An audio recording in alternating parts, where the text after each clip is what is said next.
ایک مبینہ پائلٹ کا ریسکیو آپریشن محض ایک پردہ ثابت ہوا ہے جس کے پیچھے عالمی سیاست کا ایک ہولناک اور خطرناک منصوبہ چھپا ہوا تھا۔ بظاہر یہ کہانی ایک گرے ہوئے امریکی F-15 طیارے کے پائلٹ کو بچانے سے شروع ہوتی ہے، لیکن اس کے پس پردہ حقائق کچھ اور ہی کہانی سنا رہے ہیں۔ ماہرین حیرت زدہ ہیں کہ محض ایک پائلٹ کو اٹھانے کے لیے امریکہ کو اتنے بڑے اور مہنگے C-130 کارگو طیارے ایران کے اندر اتارنے کی ضرورت کیوں پیش آئی، جو عام طور پر ہزاروں ٹن وزنی سامان کی ترسیل کے لیے استعمال ہوتے ہیں۔ عسکری منطق یہ سوال اٹھاتی کہ ایک زخمی سپاہی کو بچانے کے لیے ان بھاری بھرکم طیاروں کے بجائے تیز رفتار ہیلی کاپٹر کافی نہیں تھے، یا پھر ان جہازوں کے خالی پیٹ دراصل ایران کے زیر زمین یورینیم کے ذخائر کو بھر کر لے جانے کے لیے تیار کیے گئے تھے۔ ایرانی حکام کے اس دعوے میں وزن محسوس ہوتا ہے کہ امریکی صدر ڈونلڈ ٹرمپ اور CIA نے ریسکیو کی آڑ میں ایٹمی ڈکیتی کا ایک ایسا جال بنا تھا جس میں امریکی اور اسرائیلی کمانڈوز کو زیر زمین تنصیبات تک رسائی حاصل کرنا تھی۔ یہ منصوبہ اس وقت خاک میں مل گیا جب ایرانی کمانڈوز نے غیر معمولی پیشہ ورانہ مہارت اور انٹیلیجنس کی بنیاد پر اس دراندازی کو بھانپ لیا اور امریکی فورسز کو وہ سرپرائز دیا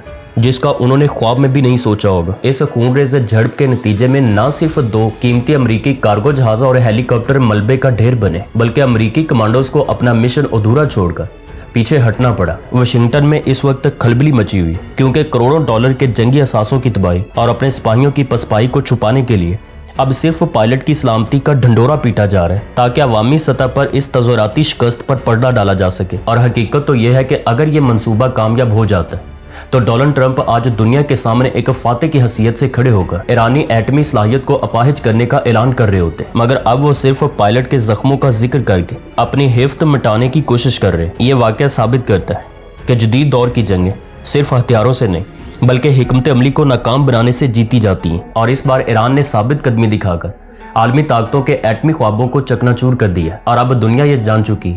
کہ ریگستان کی ریت میں صرف جہازوں کا ملبہ نہیں دبا بلکہ امریکی ناقابل تسخیر ہونے کا غرور بھی خاک میں مل چکا ہے۔